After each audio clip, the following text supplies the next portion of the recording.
Somebody told you, if you're going to serve me, you got to be willing to give up mother, father, daughter. That's the great reducer right there. Yeah. You know, because where you going, you can't take everybody. It's the faithful few for a reason. Right. Amen. That ain't my message tonight. Just thought I'd encourage you to keep your eye on the prize. I'm not distracted. Amen.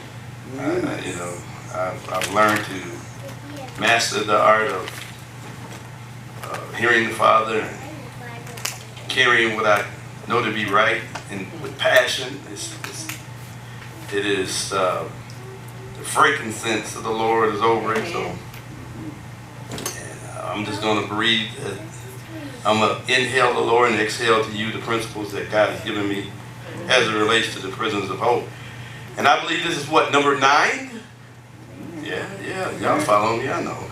So number 9, the number 9, I like that number 9. But let's go to the scripture that we've been using as a springboard for this set of teaching. And then we're going to take a little walk maybe. But Zechariah chapter what? 9. 9 and what? 11? Zechariah 9 and 11. As for thee also, by the blood of the covenant, of thy covenant, I have sent forth thy prisoners out of the pit wherein there's no water. You know, when I first embarked on this journey, I have a few commentaries that I normally go to as my resource people. And there's not a lot on it, but you have to be able to, you know, there's no real strong scholastic bearing on how to correctly interpret it, you know, because it's more of a linear approach. But how many know there's a spirit behind the scriptures that we got to learn to be able to excavate it enough, and the Spirit of God, the spirit that inspired the scriptures, will give you the necessary tools to decode it. That's how we study anyway, right? We have realized, you know, as we allow the Lord to open up the eyes of our understanding, we can decode it. But it says, I have sent forth thy prisoners out of the pit where is no water. Next verse. Then we'll come back to 11. Turn you to the stronghold, you prisoners of hope. I can't wait to get there. Won't get there tonight. We will get there soon.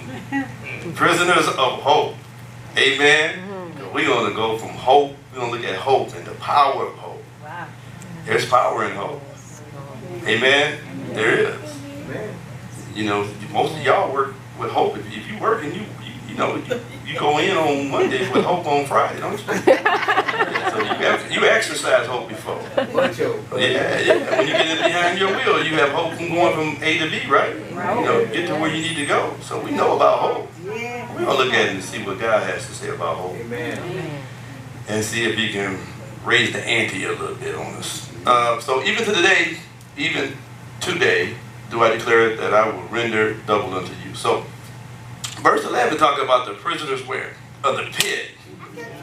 Afterwards, you guys brought up some good words. You talked about darkness. Am I right? Y'all remember what some of you guys said?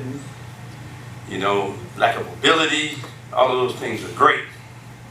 And when you think about a pit, you're thinking about something that was dug into. Right? It had to be excavated. And so there had to be some things that had to be removed. Am I right? Yes. And when I think of this, I always think about foundations. So the foundation was removed. Wow. And when the foundation was removed, it became a pit. And in that pit was darkness, hopelessness, despair, despondency. Right? We had in that pit, it was a limited access. Right? There was no progress, there was no mobility. There was, we just were stuck. We were snared. Like it says in the book of Psalms, the snare of the fowler. Thanks be unto God. He'll give us the victory. We understand that we have access now, and we're no longer in that horrible pit that has no foundation. We're no longer in that miry clay of mixture and confusion, as it says in Psalms 41 and 2. We now stand on a rock, the revelation of Christ, and he's Our goings are being established now. Come on now. Am I right, y'all? So once upon a time, that pit represented to us a place cut off from access. But thanks be unto God, we have access now. I mean, we was once alienated from the life of God. We're no longer alienated. We've been engrafted. Right? We've been engrafted into something that is so profound. But let's discover how that pit was formed. If we're going to be transformed, we got to sometimes you have to look back. You know. Amen? And so Adam was the one who put all humanity in that pit. Because Adam was made a living soul and walked with the Father in the spirit realm. When he fell because of disobedience, he and all of us became prisoners. I mean, all of humanity. I mean, in Adam all died. That was a pit for us. We had no hope. We lived all our life in fear of death and desecration, hopelessness, right? We had no access to the true riches. Therefore, we were bastards and vagabonds in the earth because he was the progenitor of a fallen identity. We all departed from the heavenly or the spiritual realm. Thus, you know, we were bound to the dust realm. That's that pit. That pit is the dust realm, carnal realm, the realm of senses. You know, we couldn't even lift up our heads.